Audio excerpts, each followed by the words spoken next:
Welcome to the Timeless Secrets podcast. Here, the past is not treated as dead history. It is treated as evidence. Every week, we reopen stories the world thinks it already knows.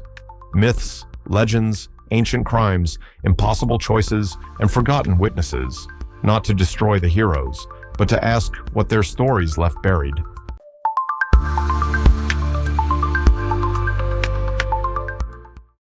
In ancient Greece, the phrase know thyself wasn't just, a casual piece of advice. Not right. It was like the ultimate path to enlightenment. I mean, it was the highest cultural virtue. Yeah, literally carved into the stone. Right. Carved into the temple of Apollo at Delphi. But for one young man, a pretty famous blind prophet offered this terrifying contradiction. He warned that self-knowledge wouldn't bring enlightenment at all. Which is wild. It would be a literal death sentence. Oh, yeah. So today we're looking at the case file of Narcissus. We've got a massive stack of sources for this deep dive. Oh, yeah, a lot to go through. We have Ovid's classical poetic account. We've got alternative historical traditions from Conan and Pausanias, and some really fascinating modern psychological case analyses. And our mission here is to dig underneath the cultural shorthand. Because if you ask anyone about Narcissus... Right, you get the exact same summary every time. Exactly. They say, oh, he's the guy who was so vain he fell in love with his own reflection. Yeah, and that surface level reading has... survived for millennia. Right. It acts as this neat moral fable about the dangers of arrogance. But reading the actual source material... It's completely different. It reveals a narrative that is far more terrifying. The ancient texts document this highly complex, inescapable psychological trap. Wow. They frame this not as simple vanity, but as a highly specific case of fatal self-recognition. Okay, let's unpack this, because the tragedy really doesn't begin at the water's edge, does it? No, it starts way earlier. Right. To understand the architecture of this trap, we have to start years earlier with that impossible prophecy. Yeah, Tiresias. Yes. So according to Ovid, when Narcissus was just an infant, his mother brought him to Tiresias, the blind seer. And she asks the standard, anxious parent question, will my boy live to see a ripe old age? And Tiresias delivers this condition that just completely upends the Delphic maxim you mentioned earlier. Right. He states that the boy will live a long life only on the condition that he never knew himself. Which is, that's crazy. It's fascinating here is how he takes the absolute pinnacle of Greek philosophical achievement. Yeah. And turns it into a biological hazard. A biological hazard, right. For everyone else, nathesopton, knowing yourself, is liberation. But for Narcissus, it is the exact mechanism of his destruction. I find this so jarring because it goes against literally everything we inherently value about personal growth. Oh, absolutely. In our modern world, every self-help book tells us to find ourselves, right? Yeah. Modern culture is practically built on that directive. We have an entire industry of literature and philosophy dedicated to internal work. Right. Assuming that self-discovery is the key to a functional life. Exactly. So to hear ancient wisdom suddenly frame self-knowledge as a literal tripwire, it's deeply unsettling. It really is. It implies that there are conditions under which finding out who you really are is the worst possible thing that could happen to you. Well, the seer is identifying a very specific structural flaw in Narcissus's future psychology. Okay, so a flaw. Yeah.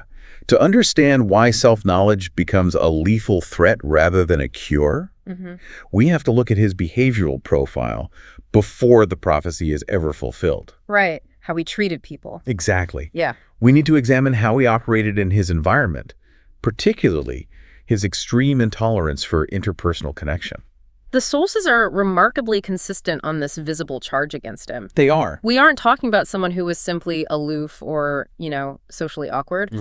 Ovid and Conan both describe a young man of just breathtaking, extraordinary beauty. Yeah. But he possessed this devastatingly hard pride. He didn't just passively ignore the young men and women who desired him. He actively repelled them. Right. He weaponized their genuine desire just to inflict pain. And Conan's account provides a crucial piece of forensic evidence here with the inclusion of Amenius. Oh, right. Amenius. Amenius is a young man who desires Narcissus, attempts to initiate a genuine emotional connection, and is met with a rejection so vicious and humiliating that he literally calls upon the gods for cosmic justice. Wow. This detail totally shatters the idea that Narcissus was just cursed out of nowhere for being pretty. Right, like he was just innocent. Yeah, he wasn't. He was leaving a very real, measurable trail of victims in his wake. He was systematically destroying anyone who attempted to breach his perimeter. Exactly. And the psychological devastation he causes is most brilliantly illustrated by a nymph named Echo. Oh, Echo is so important here. She really is. Ovid uses her not just as a tragic, romantic subplot, but as this mechanical demonstration of the exact kind of pain Narcissus inflicts. Echo is basically the Rosetta Stone for the entire myth. I love that comparison. Her condition sets up the linguistic and relational dynamics that define the rest of the case file. So before she even encounters Narcissus, Echo has been wounded by a divine curse. Right. This curse strips her of her ability to initiate language. She can only repeat the final words spoken by someone else. So she spots Narcissus wandering in the forest, and she is instantly drawn to him. Yeah. But she is physically incapable of calling out to him. She just has to wait. Right, she trails him in agonizing silence, just waiting, hoping he will make a sound so she has some raw material to work with. Think about the severe power imbalance of that constraint. It's massive. A relationship where one entity cannot introduce anything linguistically independent is inherently broken. Yeah. Echo possesses her own distinct mind, her own intense desires, and her own intentions. Right, she's a full person. But she is entirely dependent on Narcissus's output. She has to hijack his vocabulary to build a bridge toward him. So when he finally hears rustling in the woods, he calls out, asking if anyone is there. Mm-hmm. And Echo answers, using his own final words. Yeah.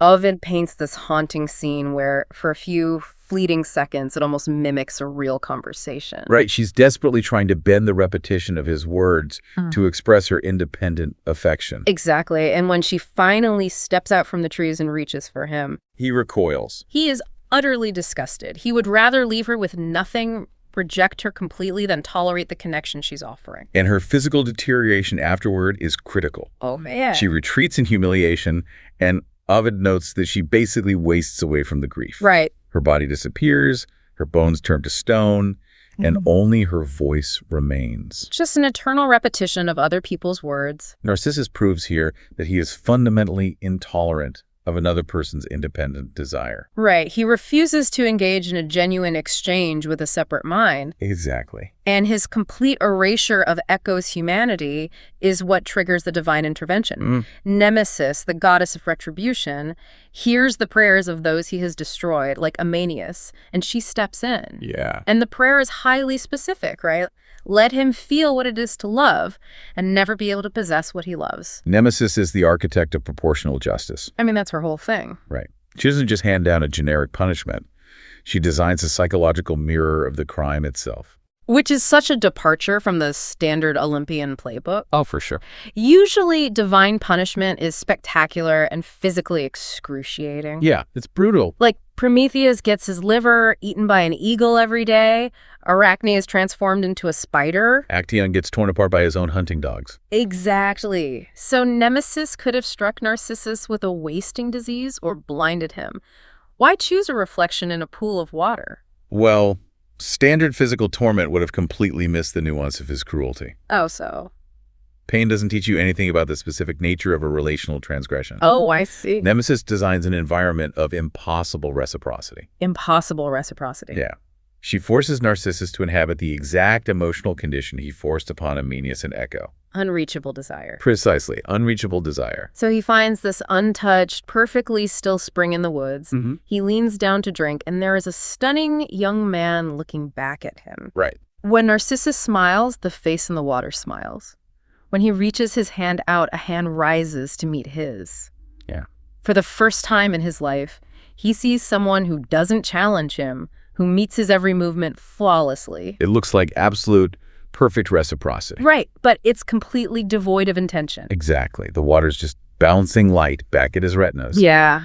It offers a flawless response. Yeah. But there is no independent mind behind those eyes. Wow. It is perfect imitation masquerading as connection. And this is the exact moment where the modern cultural understanding of the myth usually just stops. Yeah, people think that's the whole story. Right.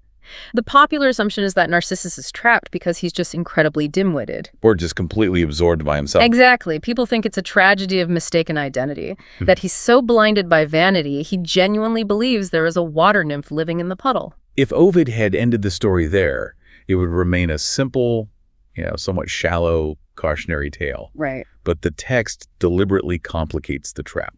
Here's where it gets really interesting. Yeah. Right in the middle of his agony over this beautiful stranger who won't leave the water, the illusion shatters. It does. Ovid gives Narcissus a moment of profound clarity. He looks at the reflection and says, Iste ego sum. That is me. That is me. He solves the mystery. Yeah, he gets it. He realizes the face in the water isn't a separate entity. The stranger is gone. By every law of logic, that recognition should break the spell. You'd think so, right? Yeah. Once you know a magic trick is just sleight of hand, you stop being mesmerized by it. Right. He should have just splashed some water on his face and walked home. But he stays. He stays. The stranger vanishes, but the intense, starving desire does not. And this is the crux of the entire case file. Really? Yeah. The problem fundamentally shifts from mistaken identity to an addiction to the frictionless loop. A frictionless loop. Narcissus knows with absolute certainty Okay. that there is nobody beneath the surface. Yet he is paralyzed. To grasp why his self-recognition fails to free him, we have to really pull apart the psychological difference between genuine reciprocity and perfect imitation. Okay, so when you engage with another human being, even someone you love deeply, there is an inherent friction. Always. They possess their own thoughts, their own boundaries, their own history. True reciprocity requires navigating that friction. You offer something, they offer something back, but what they return is colored by their own independent mind. Yeah. It might challenge you, it might surprise you, it might be entirely inconvenient. And Echo's attempt to show affection was highly inconvenient to Narcissus's desire to be left alone. Right. Real connection demands that we accept the otherness of the other person. Yes, the otherness. The pool, however, offers a response entirely stripped of that friction. It never disagrees. Exactly. It never turns away in disgust. But the fatal flaw is that because it has no intention, it never truly gives anything either. He has found a relationship that demands zero compromise and zero vulnerability. Even after he knows it's an illusion, the safety of that perfect imitation is stronger than his own survival instinct. He is addicted to a world that doesn't push back. Wow. And we know that ancient audiences recognized mere vanity wasn't a strong enough gravity well to trap a human soul into death. How do we know that? Because we see alternate traditions trying to rationalize the psychology of the trap. Oh, like the Pausanias alternative. Yes, The exactly. Pausanias alternative is incredible for exactly this reason. Pausanias was this Greek geographer and writer who investigated these myths centuries later, and he was highly skeptical of Ovid's narrative. He was. He basically wrote, look, a grown man who is old enough to experience romantic love is not going to be permanently immobilized by reflection in a puddle. Yeah, he rejects the premise that a lack of intelligence or overwhelming vanity could override basic biological drives. Right, like hunger and thirst. Exactly. So Pausanias records a completely different local tradition from the region of Boeotia. In this version, Narcissus had a twin sister. Which totally changes things. It really does. They looked identical, and he loved her deeply. When she died suddenly, his grief was absolute. Yeah. According to this alternative source, Narcissus deliberately sought out the spring. He knew exactly what the reflection was. He wasn't fooled at all. Right. He used his own face in the water to grieve his sister, because his reflection was the closest physical approximation he had left of her. That shifts the emotional tether from vanity to profound, inescapable grief. It totally recontextualizes the trap. It really does. Now, whether you lean toward Ovid's addictive frictionless loop or Pausanias' grief-stricken twin theory, the ancient sources agree on one major point. Right. The trap required him to know what he was looking at and still be utterly incapable of turning away. If we synthesize this by bringing Echo and the pool into the same analytical frame, Okay. Nemesis' architecture becomes staggeringly clear. Both entities represent a communication loop. Echo can only return his words. The pool can only return his face. Exactly. They expose the exact same core mechanism. In both scenarios, Narcissus' own output is simply bounced back to him. I do see a massive distinction there, though. Oh, sure. I mean, Echo was a living, breathing person. Right. Her repetition was forced by a curse, but she had a beating heart and desperate intentions behind those repeated words. Yeah. The reflection is literally just photons interacting with a liquid surface. Right. One is a prisoner in a linguistic cage, and the other is just basic physics. But that distinction is the precise reason he rejects one and embraces the other. Oh, wait, really? Yeah. Echo wanted to connect. Her presence introduced the messy, unpredictable variable of another person's needs. Right, which he hated. Exactly. The pool is incapable of wanting anything. Wow. The reflection is pure, sterile repetition, unburdened by the demands of another human being. This raises an important question for me, though. What is the actual reward he gets from the pool? If it's not love, and it's not companionship, what is the psychological payoff that keeps him rooted to the bank until he starves?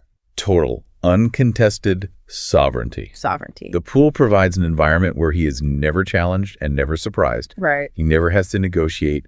When he weeps, the reflection sympathizes instantly. Yeah. When he smiles, he is affirmed instantly. It is the ultimate safe space, but it is a safety that results in starvation. Oh, man. He is starved for real connection, but he absolutely refuses to consume anything that isn't his own reflection. So what does this all mean for a listener today? That's the big question. Because, we don't spend our weekends wandering the ancient woods looking for enchanted springs. No, thankfully. But when you describe a curated environment where you are only ever affirmed, never challenged, and constantly fed your own output back to you, you are perfectly describing the architecture of a modern digital echo chamber. Oh, exactly. The structural parallels to contemporary social dynamics are severe. It's eerie. We are engineering our own pools of water on a global scale. We really are. We curate our feeds, our news sources, and even our social circles to reflect exactly what we already believe. We utilize block buttons and algorithms to scrub away any friction. Right? The algorithms themselves are built to function exactly like that spring. They absolutely are. They monitor our quicks, our anger, our preferences, and they reflect it back to us in a continuous, frictionless loop. Yeah. We feel like we are engaging with a vast world, but really, we are just staring into a highly personalized, algorithmically generated puddle. And this loop-based communication has a catastrophic effect on emotional development. I can imagine. When we refuse to accept genuine difference, when we actively avoid engaging with independent minds that might disagree with us, we stunt our own growth. Because growth intrinsically requires friction. Yeah, exactly. You can't build muscle without resistance. Precisely. The true danger in the myth of Narcissus isn't self-admiration. The fatal flaw is becoming so deeply comfortable with perfect agreement that you lose the capacity for genuine human connection. Wow. If your entire operational model relies on media and relationships that perfectly mirror your own worldview, you atrophy. Yeah, you wither away. The inability to accept another, to love someone, precisely because they are messy, contradictory, and independent, creates a fatal psychological loop. You become trapped in a self-referential prison. Exactly. Which brings us full circle to Tiresias. Right, the prophecy. The prophecy stated he would live long only if he never knew himself. And at the pool, that cryptic warning fulfills itself with terrifying precision. It does. He looks in the water. He realizes the truth. Iste ego sum. Yeah. He gains self-knowledge. He acquires the ultimate diagnostic data. Right. He knows the reflection is an illusion, but knowledge is utterly useless if you lack the relational capacity to apply it. Oh. Because Narcissus spent his entire life destroying genuine connections, pushing away the Ameniuses and the echoes. He has no tools to break the loop. He built no bridges. None. Self-knowledge, without the ability to connect to an external reality, is just isolation with a sharper resolution. To summarize the findings of this deep dive, Yeah. vanity was really only the visible symptom. Right. The true cause of death was an absolute inability to tolerate the existence of an independent other. Yeah, exactly. Tiresias wasn't speaking in riddles. Narcissus finally knew himself, but that realization arrived too late because he had already annihilated his capacity to reach beyond that self. Yeah. Nemesis didn't punish him by making him fall in love with himself. She punished him by granting his deepest wish. Which is chilling. She gave him a world without anyone else in it. It completely transforms the myth from a story about ego into a profound, enduring warning about the mechanics of empathy Right. and the necessity of friction in our relationships. As we close the file today, I want to leave you with a final thought to mull over. We always frame this myth as a warning about the dangers of being Narcissus, Right, staring into the pool. obsessed with our own comfort and reflection. But what if the ultimate danger isn't that you are Narcissus? Take a hard look at your relationships, your partner, your friendships, your family. Yeah. Are you inadvertently playing the role of the pool for someone else? Oh, wow. Are you constantly erasing your own friction, swallowing your own opinions, and perfectly reflecting their comfort back to them just to keep the peace and stay in their life? That's a heavy question. Because if you are stripping away your own independent mind just to be a flawless mirror for someone you love, you aren't saving the relationship. No. You're just helping them starve. Keep questioning the reflection.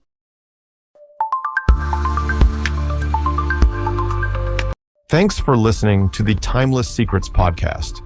If this case changed the way you see Narcissus, share it with someone who still thinks his story is only about vanity.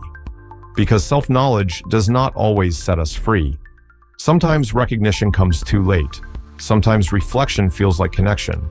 Sometimes what answers us is only returning what we gave it. And sometimes the deepest trap is not loving yourself too much. It is never learning how to reach beyond yourself. Explore more case files, ancient Greek warnings, and mythological patterns at ancientgreeksecrets.com. The file is closed, the reflection isn't. Stay curious, stay timeless.